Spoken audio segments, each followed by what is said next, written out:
सुप्रभात. श्री परमरहस्य वाचन अध्याय 14वा, श्लोक क्रमांक 1, ओवी क्रमांक 1. श्री गुरुभ्यो नमः. श्री सरस्वती नमः. श्री गणेशाय नमः. मागील अध्यायाचे अंती पार्वती प्रश्न करी शंकराप्रती परमसंत शोनी कैलासपती उपदेश करीत असे. स्थळानामंगहस्तानि लिंगानि चक्रमेण वै अपूर्णं तु तथा ब्रूहि प्रकारेण च कैनवा. देवी म्हणे, भक्तिस्थळादी करोन कोण्या लिंगा कोण स्थळ करीत पूजन, कोण्या अंगे कोण्या हस्ते कोण मुख करून कोण विषय अर्पिजे, ही अर्पण विधी मज लागून षडलिंगाचे निरोपावे पूजन. म्हणून वंदिले चरण कृपा केजे स्वामिया.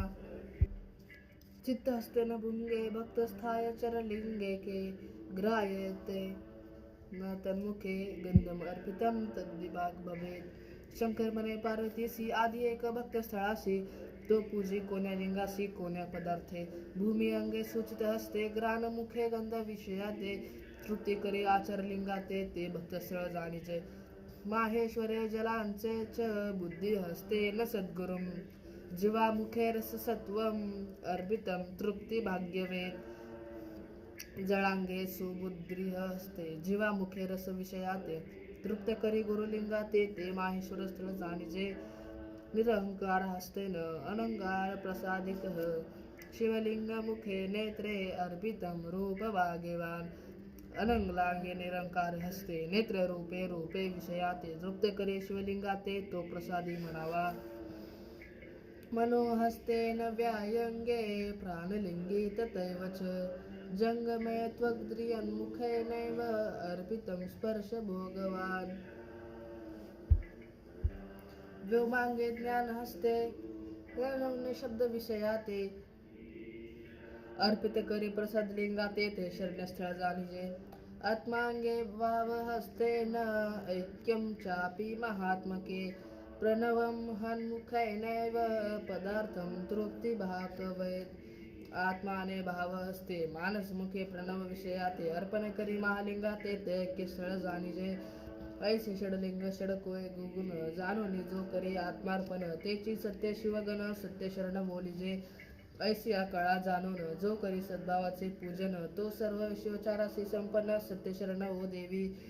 त्याचे दर्शन स्पर्शन संभाषण ज्यासी घडे भाग्ये कुण तरी निवारे जन्म मरण कळी काळ शरण तया. तो जयाकडे कृपेने पाहे तयाची सृष्टी तया सुखाची होय. तो मने मोक्षाशी जिथे राहे ते तेची राहे त्याची बोला. त्याच्या दासी चारे मुक्ती जाण अष्टमहासिद्धी येती शरण परी ना पाहे तया लागण निराश म्हणून या.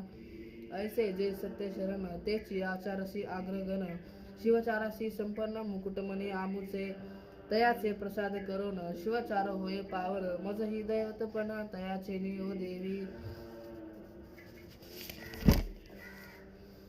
मी तरी निर्गुण निराकार भक्ती प्रेम लागे झालो साकार. भक्त माझे हृदयचे जिवार त्याचे आवडे साचार ध्यान मज त्याचे सदा मुझ चिंतन तयाचे आवडे मज स्मरण. मी न विसंबे एक क्षण तोही अर्धपळ न विसंबे तो आत्मा माझी मी त्याचे शरीर तया मज नाही भेदाकार. जैसी जोडी आणि साखर भक्ती न होय जो ज्याकडे कृपेने पाही तया सृष्टी सुखाची होय. तो मने मोक्षासे जिथे राहे ते जिथे राहे त्याचे बोला. ऐसे एकोन पार्वती महा आनंद पार्वती चित्ती मग आणिक काही विनंती करीती झाली ते काळी.